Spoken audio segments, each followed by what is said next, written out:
So in this lecture, we are going to discuss about zeros of analytic function. First, let f be analytic in some open set D,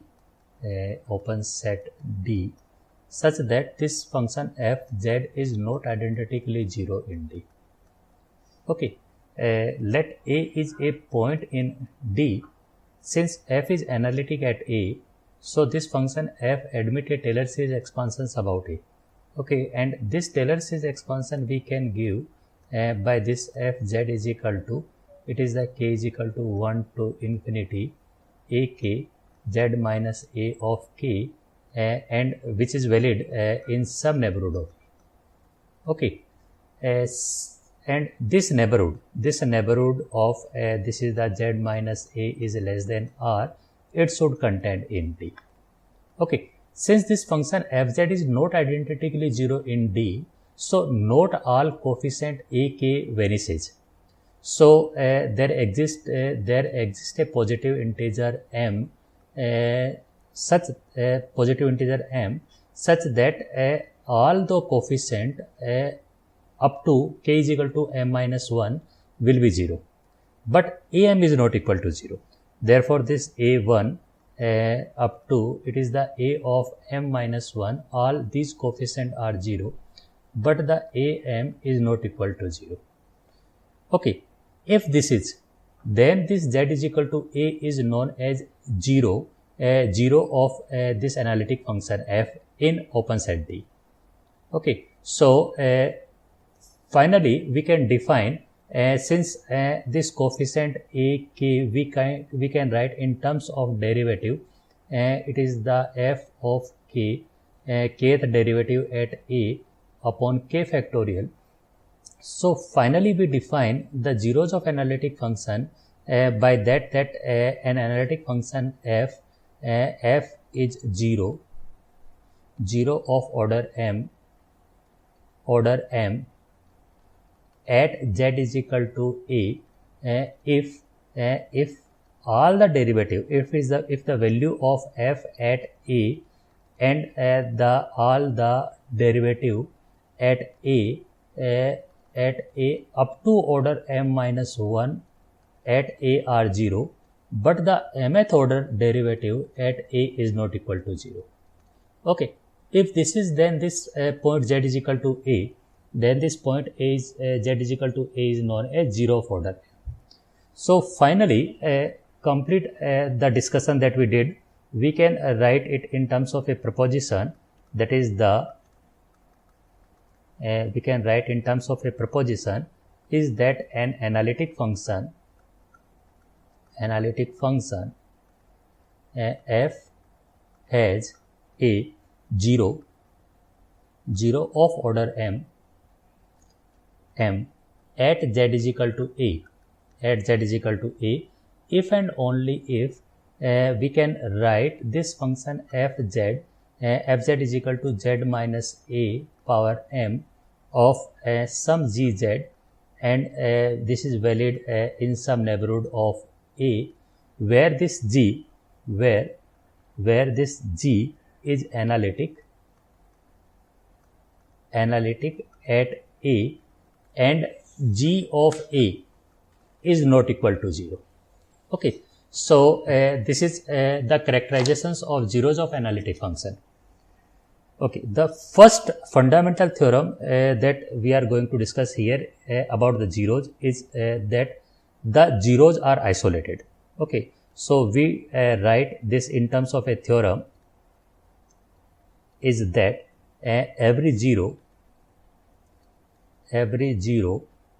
of an analytic function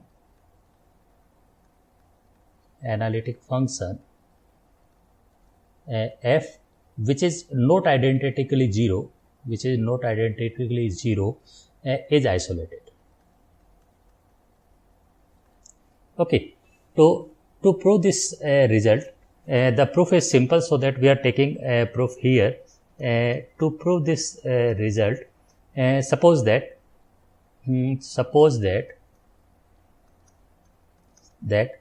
f has a 0 of order m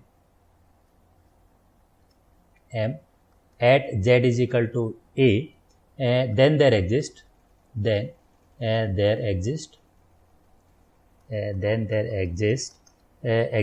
a r is greater than 0 such that this fz this is equal to z minus a power m of gz, where this is valid in some neighborhood of a, where this g is analytic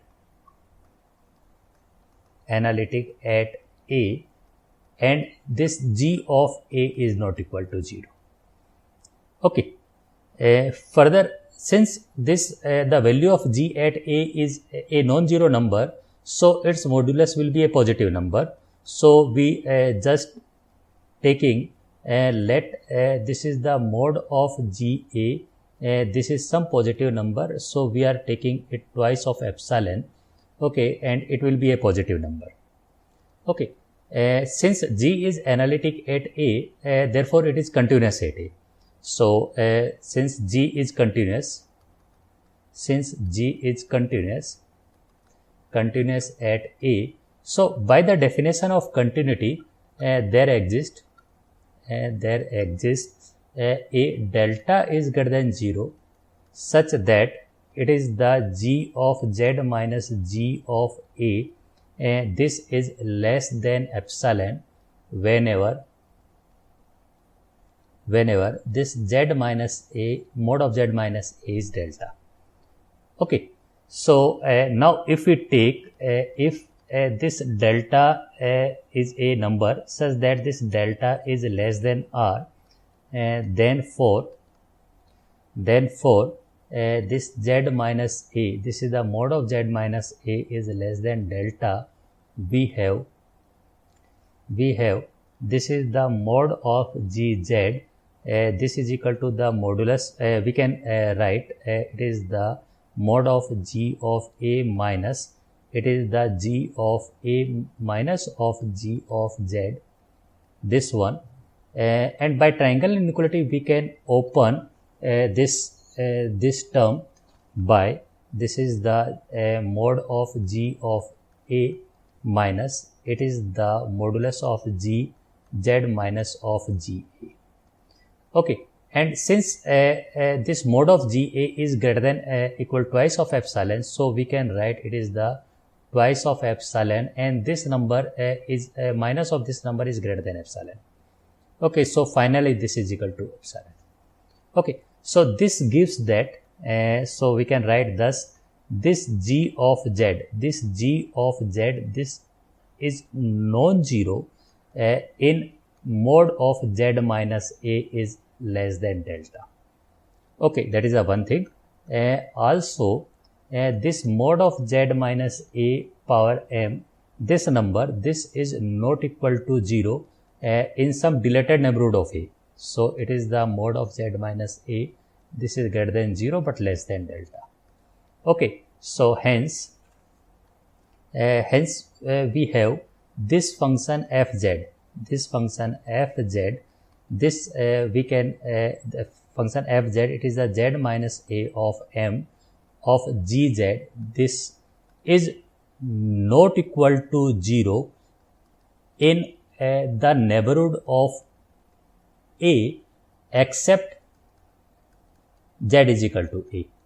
Okay, so this shows that this 0 z is equal to a is isolated. Okay, so this shows that this 0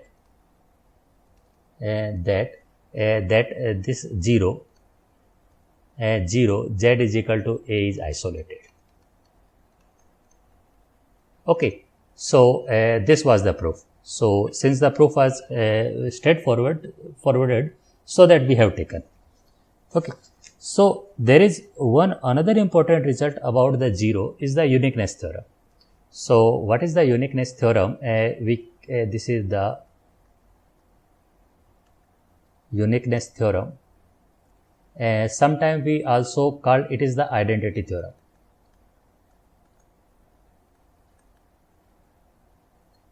So the statement of this theorem is that suppose that f is analytic in a domain D if S which is the set of zeros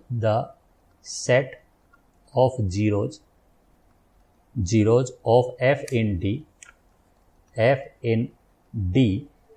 has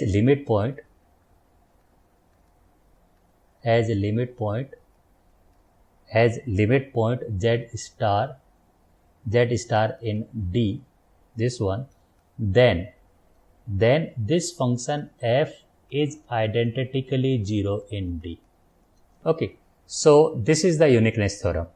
So which is saying that if a function f which is analytic in a domain D and the set of zeros of f in D has a limit point z star in D, then such a function is identically 0 in D. Okay, and this result is an important result for the zeros, as this is useful for checking the fundamental identities that are valid in R. So for example, we all know that the identity, it is the sin square x plus cos square x is equal to 1. So this identity valid in R when x belongs to R. Now there is a question whether such identity or whether this identity holds in C. Okay, so does it possible that this is the sin square z plus of cos square z is equal to 1 when z is a complex number? Okay, to show this identity, we can use the uniqueness theorem. So to use the uniqueness theorem, I am just taking let fz, it is the sin square z plus cos square z minus 1. So this is the fz. Now the set of zeros of f. So the set of zeros of f in C is the set R. This is the set R. Okay, and note that every point of R is a limit point. So so we are getting the limit point in C. Okay, so since every point of R is a limit point, so we are getting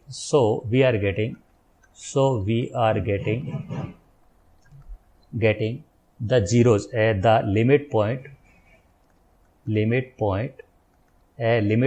of a set of zeros, of f in C.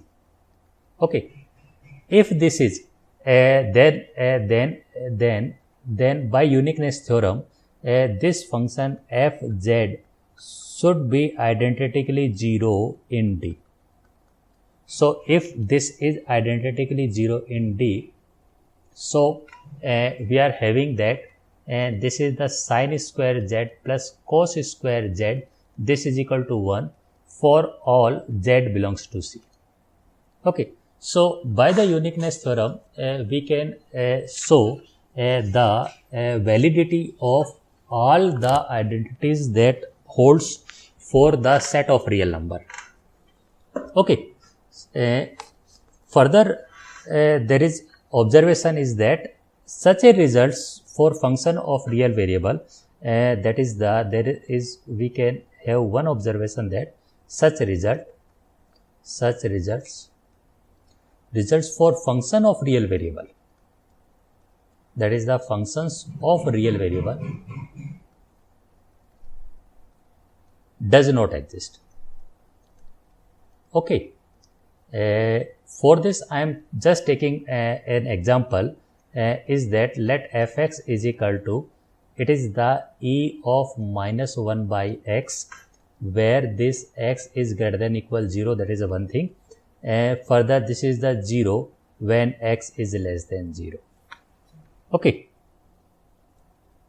Now, for x is not equal to 0, therefore, for x is not equal to 0, it is clear that f has derivative.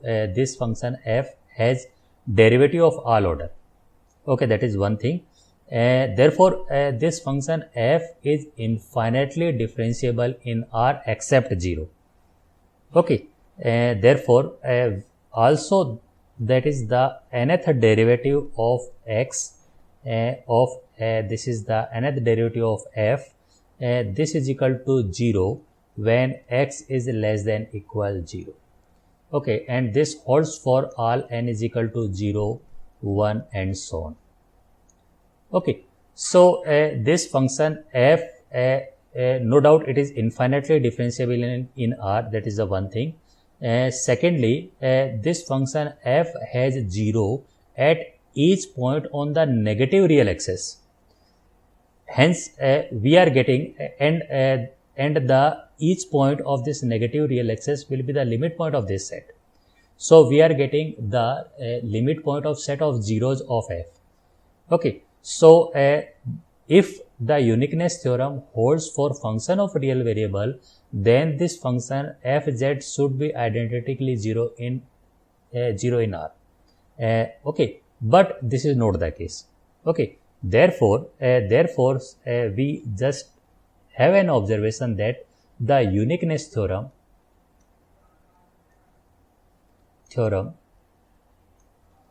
does not hold for functions of real variable. Okay, so this is the one observation. Also, we can have another observation is that in the statement of uniqueness theorem, we are taking domain. It means the set which is connected. So the hypothesis of connectedness is necessary. We can't remove this hypothesis of connectedness. Okay, so why this is necessary? So to show this one, I am taking one example. If D is a set that is a complex plane except the Z such that it is the mode of Z is greater than equal 1 but less than equal 3. Okay, so this is the we take let this is equal to this is a unit circle. Further, let this is a circle of radius 3. So this is the mode Z is equal to 1. It is mode Z is equal to 3. Okay, so this domain is just the thing that the region, this region. Okay, so no doubt this D is not connected. We can say that this D is not connected. That is the one thing. However, D is open set. Okay, so further, if we define a function f from this D to C such that this f of z this is equal to 0 for all for mode z is less than 1, but it is the 2 for mode z is greater than 3. Okay, so then this function f is analytic. We can see that this function we have the function that we have taken, this is analytic in D. So this function f is analytic in D. Okay, and its set of zeros. Okay, and its set of zeros and the set of zero of f, and that is the S. It is the unit disk. Okay, and that has limit point. So this S has a limit point. So if S is having a limit point, so by uniqueness theorem, this function f should be identically 0. But this is not the case, since this function fz is not identically 0. Okay, so therefore the hypothesis of connectedness is necessary. Okay. We are not going to take proof here as the proof is lengthy. One can see its proof in any standard textbook. Now we are going to take one another result for the zeros of analytic function is the argument principle.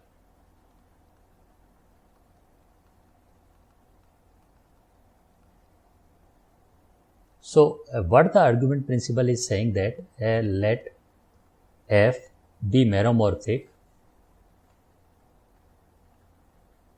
that is the meromorphic in a domain D, domain D, and have finitely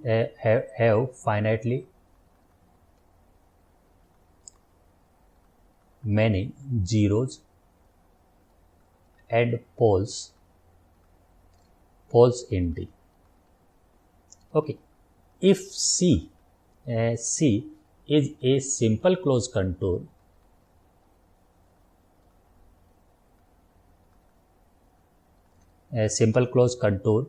in D, such that no zeros or poles of F lie on C. Okay, then the value of the contour integration, it is the 1/2 pi iota of C, that is the contour integration at contour C, f prime z upon f z of dz. The value of this contour integration we can give it is the capital N minus P, where this capital N and capital P denote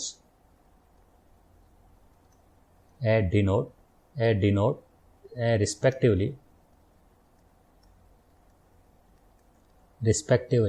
the number of zeros and poles that are counted according to their order.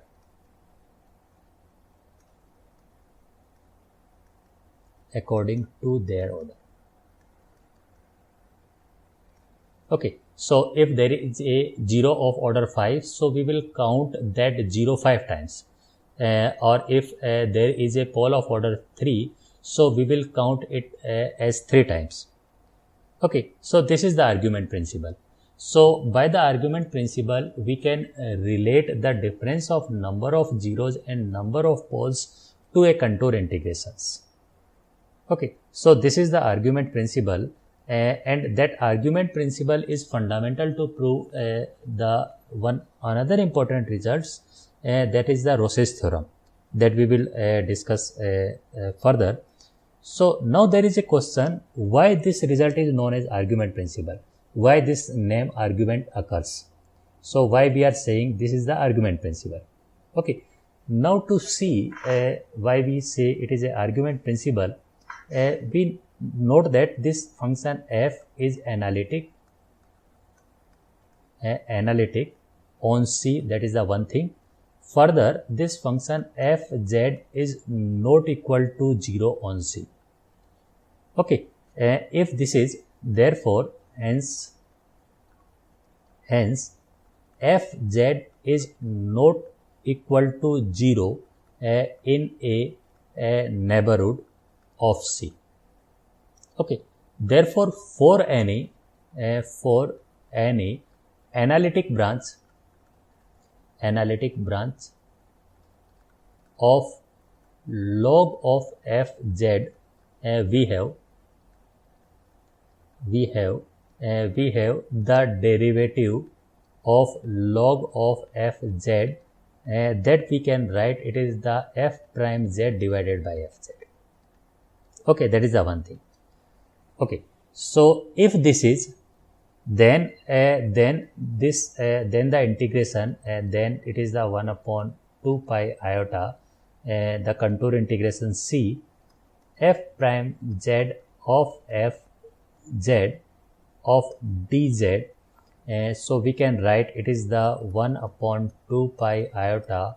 This is the contour integration over contour C. This is equal to the derivative of log of fz.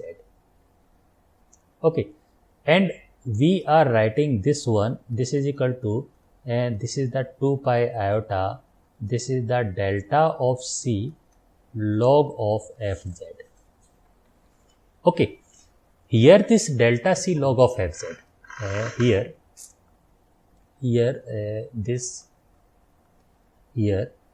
This delta C log of fz, we denote the increase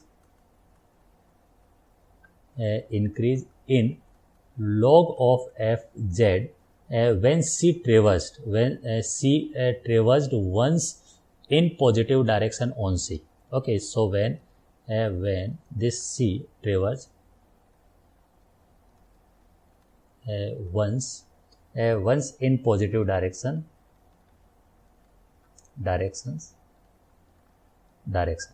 Okay, so also we know that this is the log of fz. We can write it is the ln mod of fz plus it is the iota argument of fz, that is the this one, where we can see this ln mod of fz is a single valued. This is a single valued function. Okay, so if this is a single valued, this is the single valued. If this is the single valued, therefore this is the rate of change in ln mod of fz when z travel along C. This will be 0. Okay, so finally we can write this is the hence this is the delta C log of fz, that we can write it is the iota delta C argument of fz. Okay, that we can write. Okay, so finally we can write that is the, therefore this is the 1 upon 2 pi iota C of f prime z upon fz of dz. So this 1 by 2 pi iota C of f prime z divided by fz dz. So we can write it is the it is the 1 by 2 pi.